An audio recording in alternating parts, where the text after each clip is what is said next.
읽겠습니다. 하나님 말씀은 누가복음 12장 1절에서 12절까지입니다. 누가복음 12장 1절에서 12절까지 말씀입니다.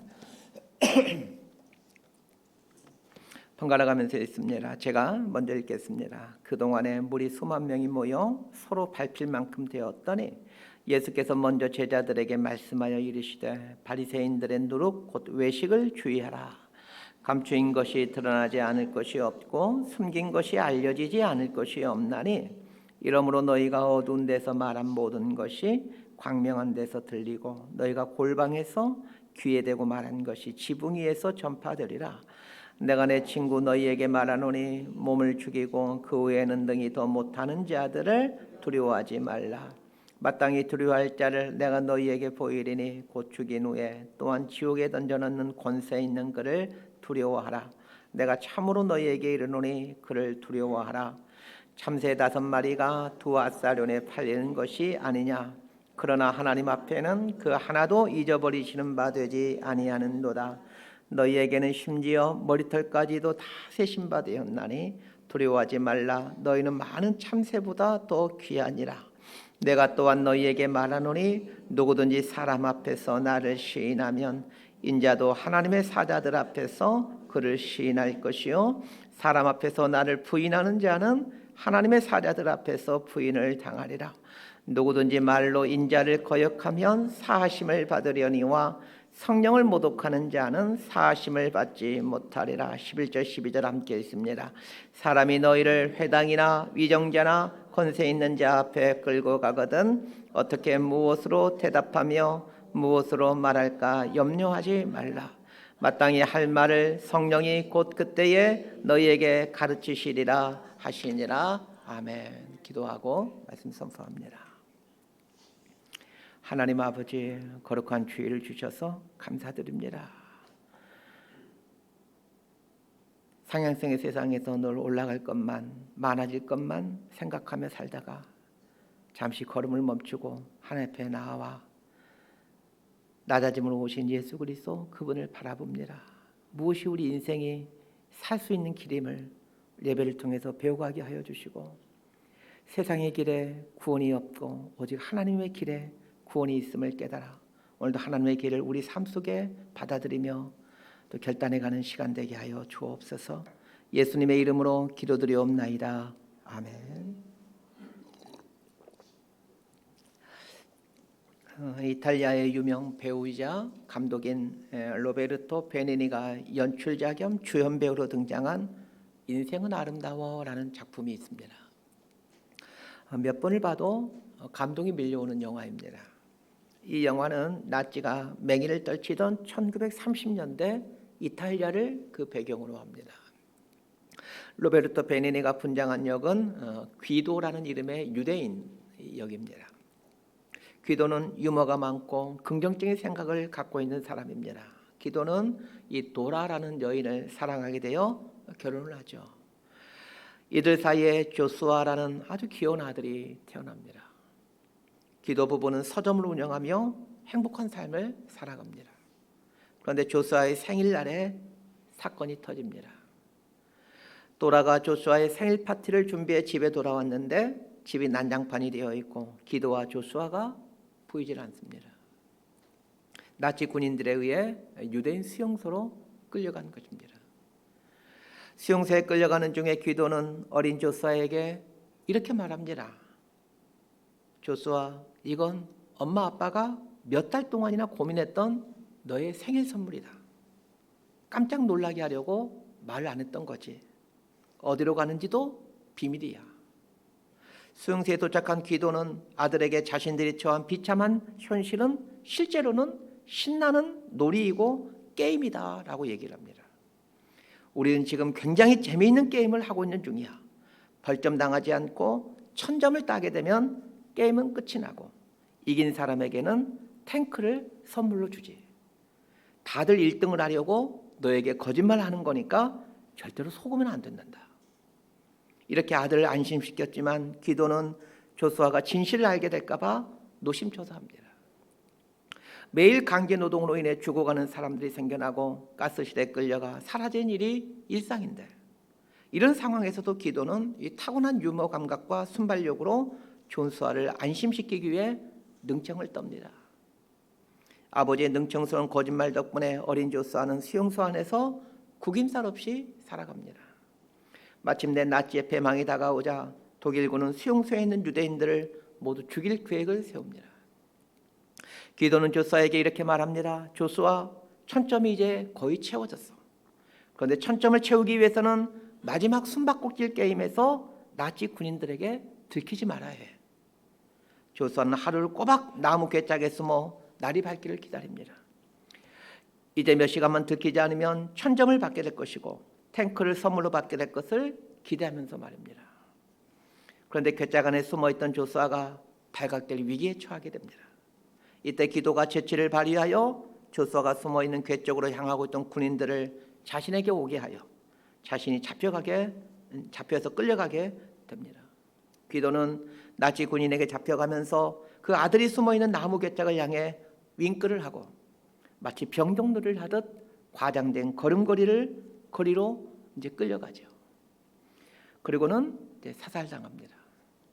기도가 잡혀가면서 병정처럼 걸으며 그 능청스럽게 윙크를 하는 장면이 이 영화의 백미입니다.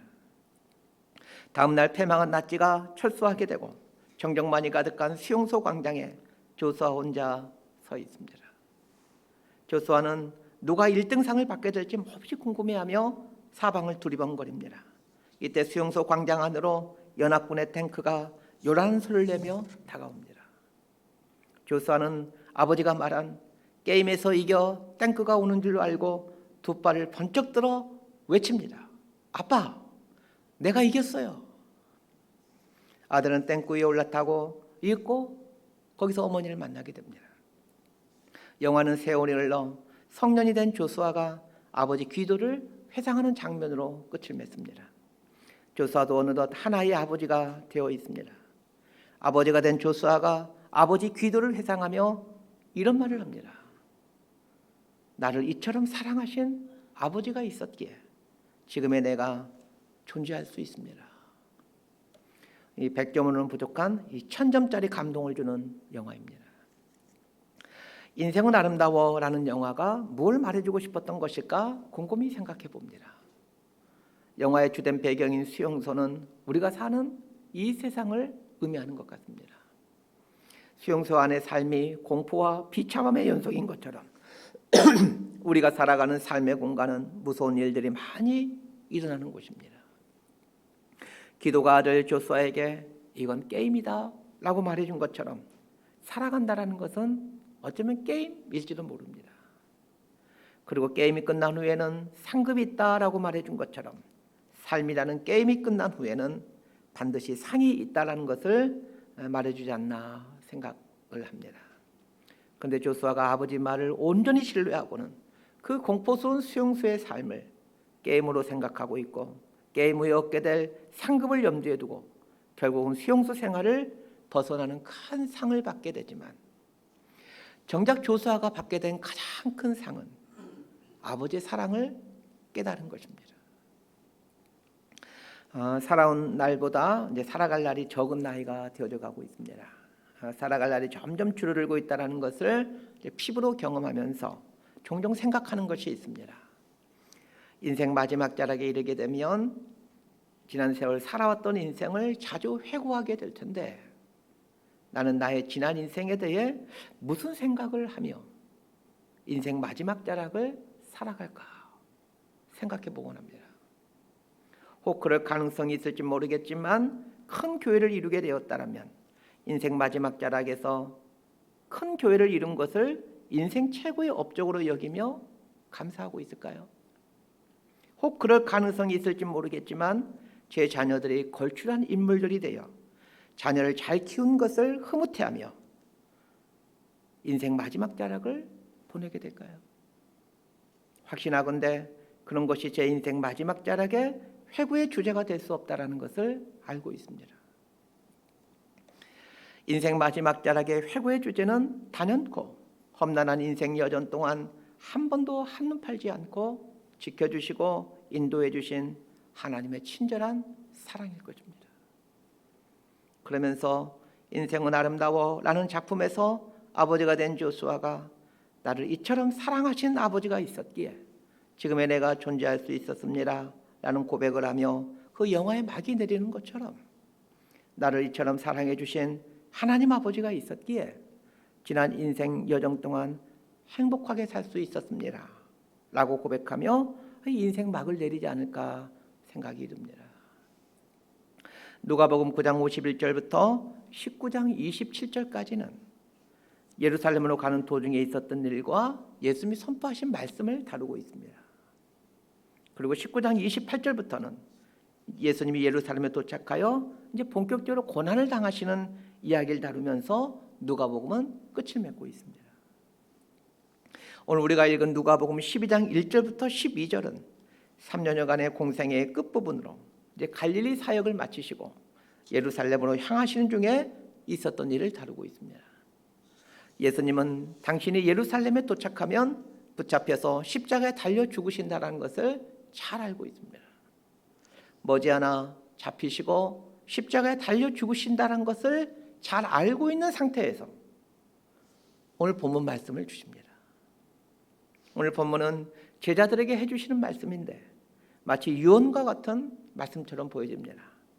우리도 오늘 본문 말씀을 단지 제자들에게만 해준 유언으로 생각하지 말고 나에게 해주시는 예수님의 유언이다라고 생각하시고 오늘 본문을 보시고 오늘 설교를 들으셨으면 합니다. 오늘 말씀은 제자들을 향한 예수님의 유언이라고 할 수 있는데 세 가지 주제를 말씀하십니다. 예수님의 첫 번째 유언은 바리새인들의 외식을 주의하라는 것입니다. 자, 1절 말씀 함께 읽도록 하겠습니다. 시작. 그동안에 무리 수만 명이 모여 서로 밟힐 만큼 되었더니 예수께서 먼저 제자들에게 말씀하여 이르시되 바리새인들의 누룩 곧 외식을 주의하라. 예수님께서 유언의 말씀을 제자들에게 주시는데 그 첫 번째가 바리새인들의 외식을 주의하라입니다. 이 말씀을 깊이 생각해 보면 깨닫게 되는 것이 있습니다. 주의하라 라는 이 말은 자칫하면 너희들도 이렇게 된다라는 뜻입니다. 예수를 믿는 사람들이 자칫하면 바리새인들처럼 될 수 있다는 것을 예수님은 제자들에게 첫 번째 유언으로 주십니다. 예수 믿는 사람들이 바리새인처럼 될 가능성이 없거나 희박하다라면 예수님께서 굳이 죽음을 앞두시고 제자들에게 이런 말씀을 유언으로 주실 리 없습니다. 그래서 우리 예수 믿는 사람들은 자칫하면 내 신앙이 바리새인처럼 될 수 있겠구나 라는 경각심을 갖고 살아야 합니다.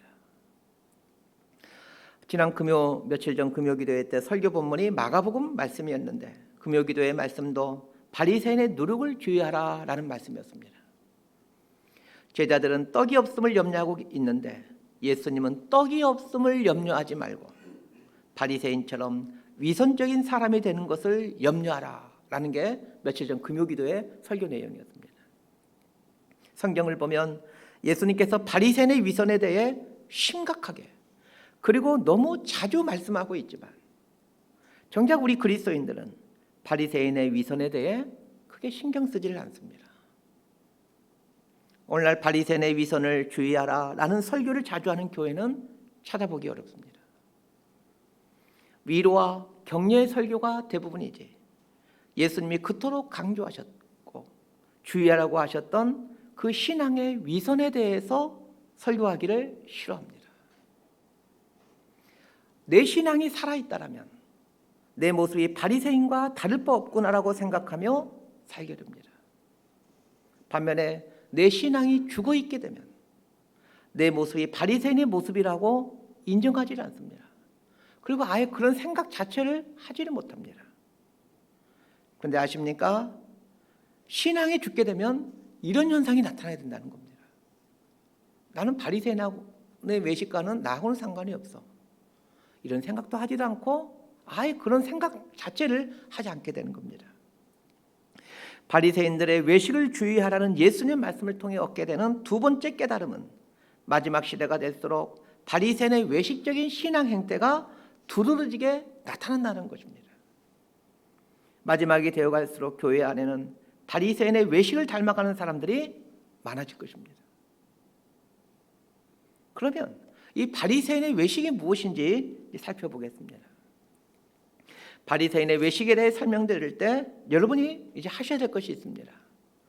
내 삶에 바리새인의 외식의 모습이 나타나고 있는가? 이걸 찾는 것입니다. 바리새인의 외식을 설명해 주는 이유는 설교를 듣는 분들이 내 안에 있는 바리새인의 외식을 찾아가도록 하기 위함이지, 바리새인의 외식이 무슨 뜻인가 알아가라 이런 뜻이 아닙니다. 외식이라는 헬라어 단어가 히포크라시스라는 단어입니다. 히포크라시스라는 말은 히포크라이마이라는 동사에서 파생되는데, 이 히포크라이마이라는 동사의 뜻이 연극하다, 대역하다, 진짜처럼 보이게 하다, 이런 뜻입니다. 그래서 이 히포크리시스라는 단어의 뜻은 연극에서의 연기 혹은 연극 배우, 이런 뜻으로 사용된 단어입니다. 얼마 전에 교회 아이를 데리고 제주도에 캠프를 다녀왔습니다. 마지막 날 돌아오면서 공항에서 한 아이가 엄마에게 전화를 해야 된다라고 했습니다. 그래서 제 전화기를 주어 전화하게 했는데, 제가 전화기를 건네면서 이렇게 말을 했습니다. 엄마가 전화 받을 때 엄마 목소리가 평상시 말하는 것과는 다를 거야. 놀라지 마.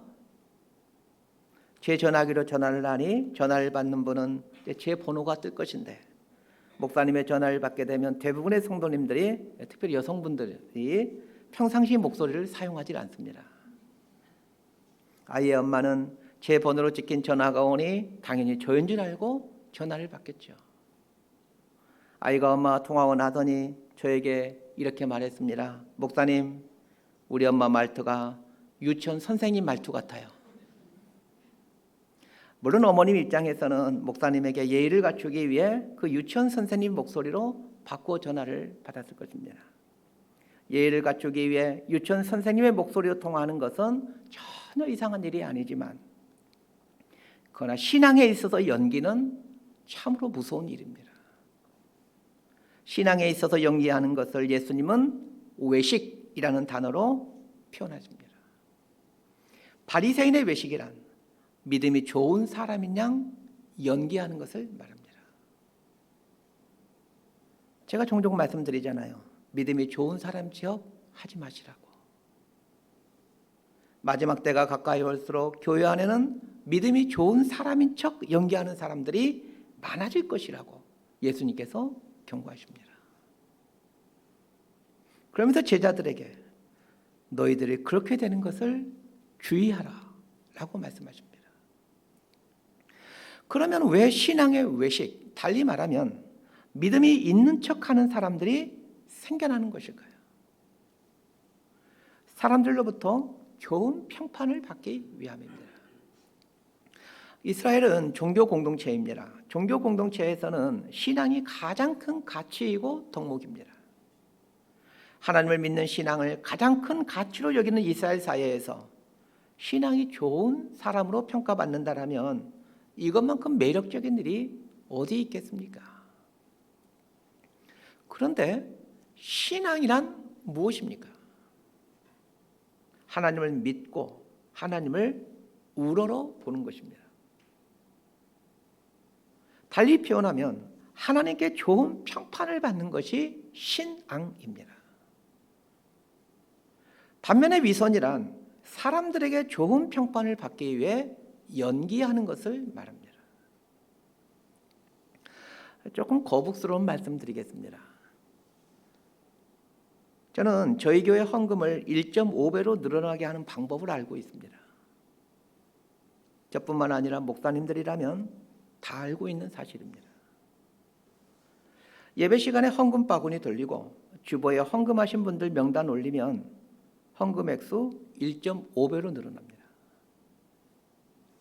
예배 시간에 헌금 바구니 돌리면 사람들은 헌금을 하는지 안 하는지를 봅니다. 주보에 헌금 명단 올리면 사람들은 예배 시간에 주보에 나온 헌금 명단 뚫어지게 쳐다봅니다. 어떻게 하냐고요? 제가 그랬거든요. 어릴 적 철없을 때에 헌금 시간이 되면 사람들이 헌금을 하는지 안 하는지를 보고 설교 시간에는 설교는 안 듣고 주보에 나온 헌금 명단을 뚫어지게 쳐다보곤 했습니다. 그런데 하나님은 주보에 나온 헌금 명단 볼까요? 안 볼까요? 하나님은 보질 않습니다.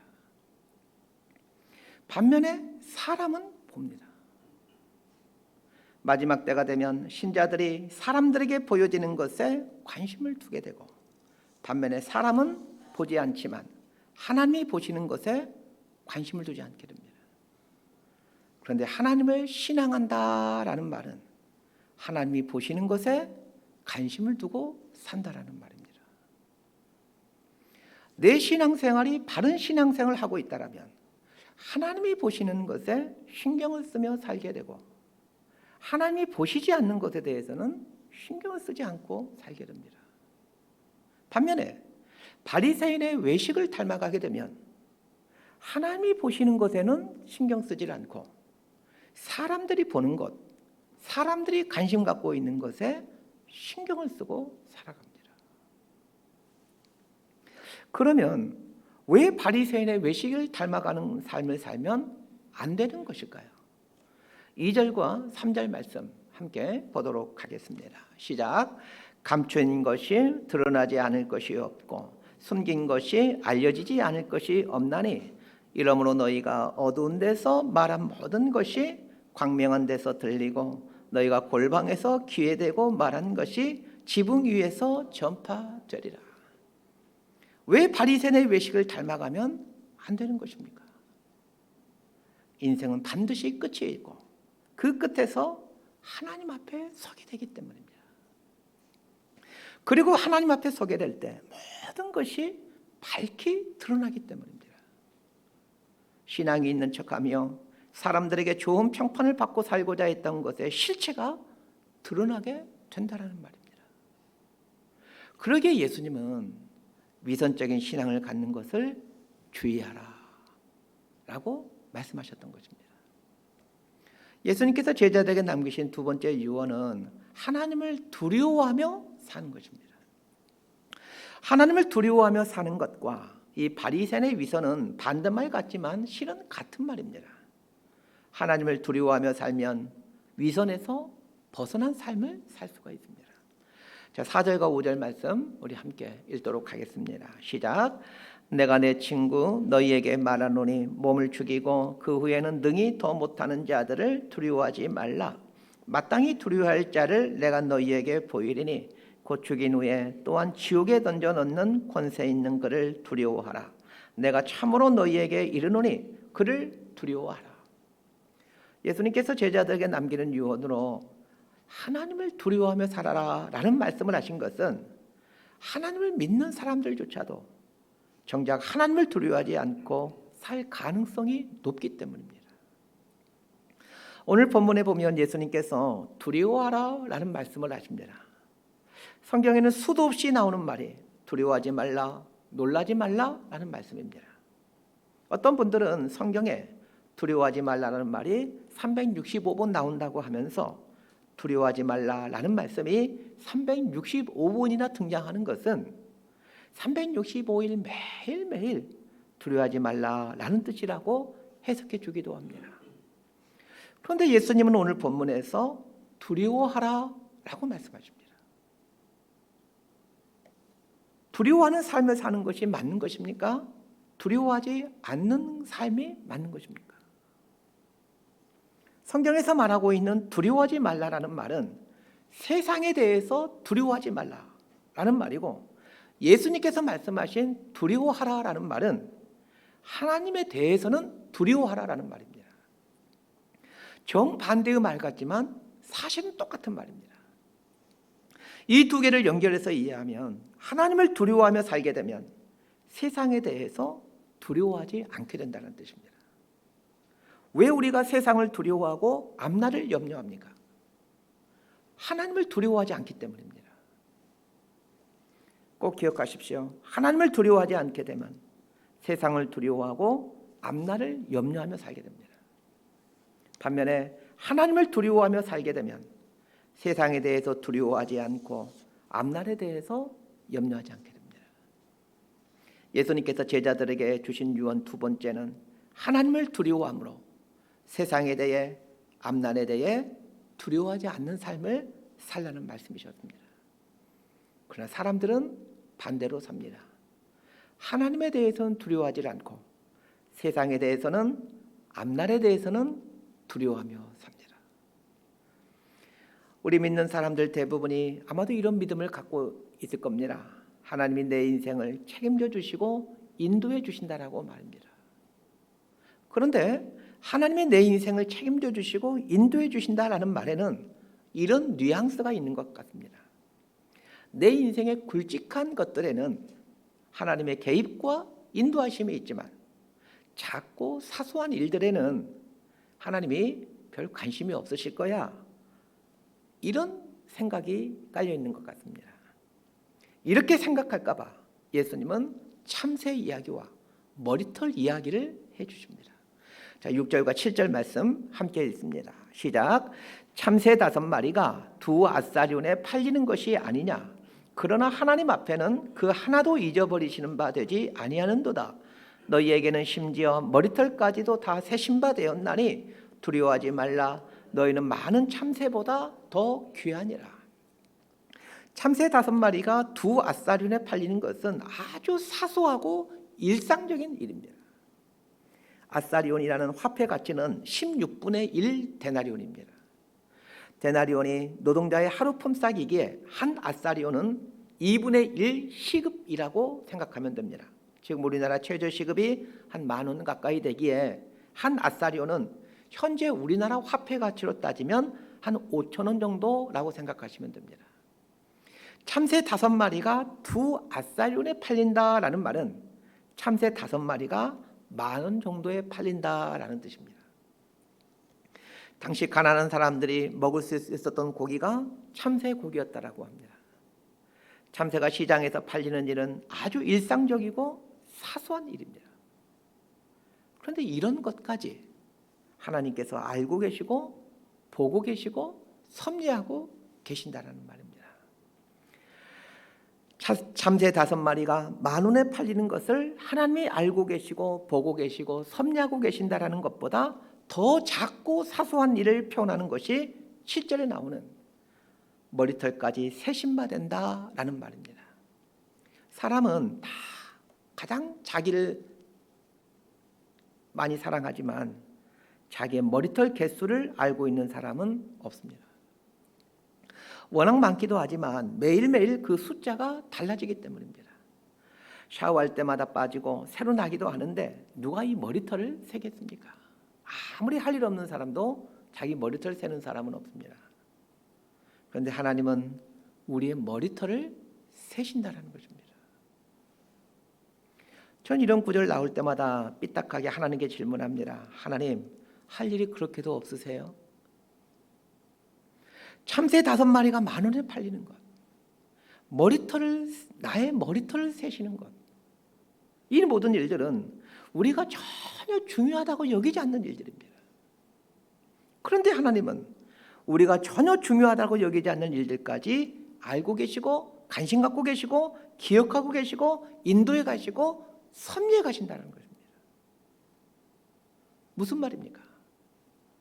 너희들의 그 사소하고 일상적인 일까지 아버지 되신 하나님은 알고 계시고 관심 갖고 계시고 인도하고 계시니 세상에 대해서 앞날에 대해서 두려워하지 말고 살아라. 대신 하나님에 대해서는 두려워하고 살아라, 이런 뜻입니다. 예수님께서 제자들에게 해주신 세 번째 유언은 예수님을 시인하는 삶을 사는 것입니다. 8절과 9절 말씀 함께 읽습니다. 시작. 내가 또 너희에게 말하노니 누구든지 사람 앞에서 나를 시인하면 인자도 하나님의 사자들 앞에서 그를 시인할 것이요 사람 앞에서 나를 부인하는 자는 하나님의 사자들 앞에서 부인을 당하리라. 우리는 이 말씀 앞에서 누구나 이렇게 생각할 겁니다. 전 예수님이 저의 주님이라고 입으로 시인하고 있습니다. 한 번도 예수님을 부인한 적이 없습니다. 이렇게 말입니다. 예수님을 시인한다라는 것이 무슨 뜻일까요? 이 시인하다라고 번역되는 헬라어 단어는 호몰로게오입니다. 호몰로게오는 호모라는 전치사와 로고스라는 명사의 합성어입니다. 호모라는 전치사는 함께, 같이라는 뜻으로 영어의 with라는 전치사와 똑같은 역할을 하는 단어입니다. 로고스라는 말은 많이 들어봤을 겁니다. 요한복음 1장 1절에 태초에 말씀이 계시니라. 이 말씀이 하나님과 함께 계셨으니 이 말씀은 곧 하나님이시라. 이렇게 말하고 있습니다. 여기에 등장하는 이 말씀이 헬라어로 로고스입니다. 그런데 요한복음 1장 1절은 이 말씀이 곧 하나님이시라. 이렇게 말하고 있습니다. 달리 말하면 로고스란 말씀을 뜻하기도 하고 예수님을 말하기도 합니다. 그렇다면 시인하다라는 단어인 호몰로게오는 이렇게 의역할 수 있습니다. 말씀과 함께 있는 것, 예수님과 함께 있는 것, 이렇게 말입니다. 사람들 앞에서 예수님을 시인한다라는 말은 사람들 앞에 섰을 때 내가 예수님과 함께 있다라는 것을 보여주는 삶을 사는 것이라는 뜻입니다. 교회에서는 누구나 예수님을 시인하는 삶을 살 수 있습니다.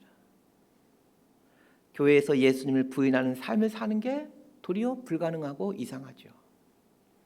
그러나 장사를 하시면서 돈이 오가는 자리에서 예수님과 함께 있다라는 것을 보여주는 삶을 사는 것은 쉽지가 않습니다. 고등학교 다닐 때 집과 학교가 멀어 학교가 있는 읍내에서 자취를 하게 되었습니다. 고등학교 2학년 때인 걸로 기억합니다.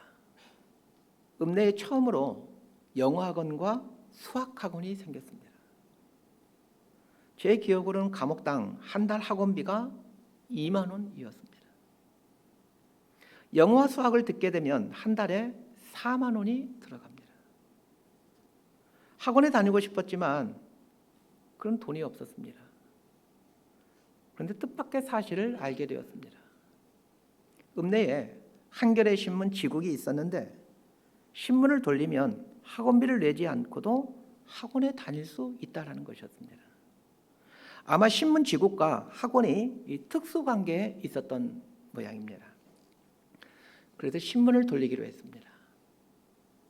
신문지국에서 신문을 돌리라고 자전거를 한 대 주었는데 어느 날 이 자전거를 도둑맞고 말았습니다.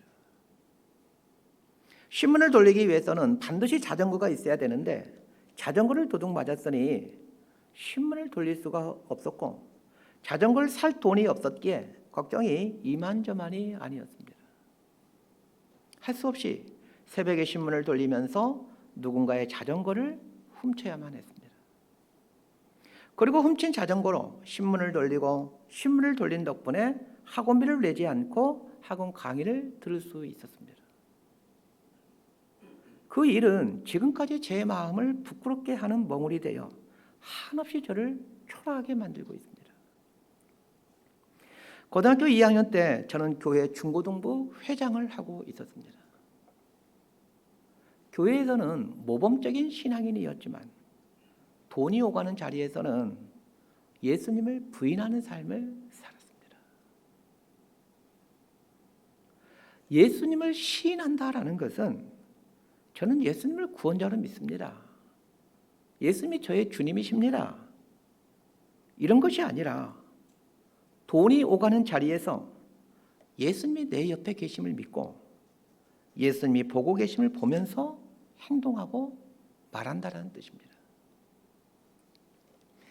예수님은 마지막 때가 되면 성도들이 예수님을 부인하는 삶을 살 것을 아시고 사람 앞에서 나를 시인하면 나도 하나님의 사라자들 앞에서 그 사람을 시인할 것이라고 말씀하신 것입니다. 제자들에게 유언을 해주는 세 가지 말씀을 한번 생각해 봅시다. 바리새인의 외식을 주의하라, 하나님을 두려워하라, 예수를 시인하라. 이 세 가지 말씀을 곰곰이 생각해 봅시다.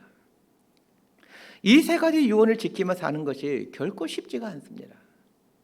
그러나 이렇게 살 수 있는 비결이 있습니다. 하나님의 사랑을 신뢰하는 것입니다. 하나님의 사랑을 신뢰하면 바리새인의 외식에서 떠난 삶을 살 수 있고, 하나님을 두려워하며 살 수 있고, 예수님을 시인하며 살 수 있습니다.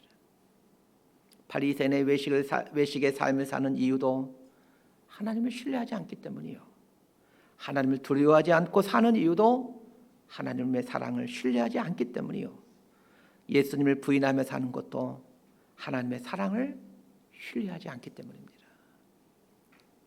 그렇다면 중요한 공식 하나가 만들어집니다. 하나님의 사랑을 경험하지 못하면 하나님의 사랑을 신뢰하지 못하게 되고, 하나님의 사랑을 신뢰하지 못하게 되면 바리새인처럼 외식하는 삶을 살게 되고, 하나님을 두려워하지 않고 세상을 두려워하며 살게 되고, 예수님을 부인하는 삶을 살게 된다는 것입니다. 그래서 오늘 본문이 상당히 심각한 내용처럼 보이지만 핵심은 이 하나님의 사랑을 신뢰하며 살라는 얘기입니다. 오늘 말씀 곳곳에 하나님의 사랑을 표현해 주는 단어들이 등장합니다. 4절에 보면 내가 내 친구 너희에게 말하노니, 이렇게 말하므로 제자들을 향해서 친구라고 표현하고 있습니다. 이 친구라고 번역된 필로스라는 단어는 사랑하는 사람이라는 뜻입니다. 하나님의 사랑을 표현하는 두 번째 문구는 머리털까지도 다 세신 바 된다라는 말입니다. 나도 별 관심이 없는 나의 머리털 숫자를 하나님은 왜 세시고 계십니까? 사랑하기 때문입니다. 그 나이가 대학을 가면서 점심과 저녁을 먹고 올 때가 많습니다. 저녁에 집에 온 아이에게 저와 제 아내는 종종 묻습니다. 오늘 점심으로 뭐 먹었니? 아마도 아이는 점심을 먹을 때 아무 생각 없이 밥을 먹었을 것입니다. 그러나 부모는 자식이 별로 관심 없어 하는 점심 식사를 뭘 먹었는지를 궁금해합니다. 부모는 자식의 사소한 것까지 알고 싶어 합니다. 하나님께서 나의 머리털까지 세신 바 된다라는 말은 나의 사소한 것까지 알고 싶어 하시고 관심을 갖고 있다는 말입니다. 내가 하나님 앞에 사랑받는 친구임을 매 순간 경험해 가고, 하나님이 나의 머리털 숫자까지 관심 있어 하는 것을 매 순간 경험해 간다면 어찌 내가 사람들에게 잘 보이기 위해 외식하는 삶을 살 수 있겠으며, 어찌 하나님을 두려워하지 않고 세상을 두려워하며 살겠으며, 어찌 돈 앞에서 자리 앞에서 예수님을 부인하는 삶을 살겠습니까? 오늘 말씀의 핵심이 무엇인지 분명해집니다. 마지막 시대가 되어갈수록 하나님의 사랑을 경험하며 살고, 경험한 하나님의 사랑을 신뢰하며 살라는 것입니다. 말씀 정리합니다. 서두에서 소개하였던 인생은 아름다워라는 영화로 다시 돌아가 봅시다. 관찰자가 되어 그 조수아의 인생을 한번 생각해 보십시다. 어릴 적 가장 기뻐해야 될 날인 자신의 생일날에 아버지와 함께 나치의 수용소로 끌려갑니다. 얼마나 불행한 인생입니까? 수용소의 삶이 어떠했을지는 쉽게 상상할 수 있습니다. 아침이면 같은 방에 있던 사람들 누군가는 질병으로 쓰러져 죽어 있고, 누군가는 가스실로 끌려가 순식간에 사라져가는 것을 매일 보며 살았던 것이 수용소의 삶이었습니다. 심지어 아버지조차 낯에게 끌려가 총살을 당하였습니다. 이처럼 비극스러운 인생이 어디 있습니까? 그런데 이런 삶을 살았던 조수아가 어른이 되어 자신의 지난 인생을 회고하면서 나를 이처럼 사랑하신 아버지가 있었기에 지금의 내가 존재할 수 있습니다 라고 말하며 살아온 지난 인생이 참으로 아름다운 인생이었음을 고백할 수 있는 이유가 무엇이겠습니까? 매 순간 아버지의 사랑을 경험하며 살았기 때문입니다. 경제가 어려운 것이 문제가 아닙니다. 건강에 문제가 생긴 것이 문제가 아닙니다. 하나님의 사랑을 경험하지 못하며 사는 것이 문제입니다. 하나님의 사랑을 경험하지 못하니 하나님의 사랑을 신뢰하지 못하며 살게 됩니다. 이렇게 살면 매일매일이 산의 진미 속에서 산다 하여도 인생이 아름다웠다라고 고백할 수 없습니다. 예수님의 고난을 기념하는 사순절 기간을 보내고 있습니다. 하나님이 우리를 얼마나 사랑하시기에 기꺼이 당시의 독생자를 내어주셨겠습니까? 하나님이 세상을 이처럼 사랑하사 독생자를 주셨으니 이는 저를 믿는 자마다 멸망치 않고 영생을 얻게 하려 하심이라. 인생이 아름다운 것은 우리가 사는 이 세상이 아름다운 곳이기 때문이 아니라 하나님이 우리를 사랑하시기 때문입니다. 하나님의 사랑을 신뢰하며 인생은 참으로 아름다운 것이다라고 고백하며 살아가는 저와 여러분의 삶이 되기를 진심으로 소망하고 축복합니다. 기도하겠습니다. 하나님 아버지,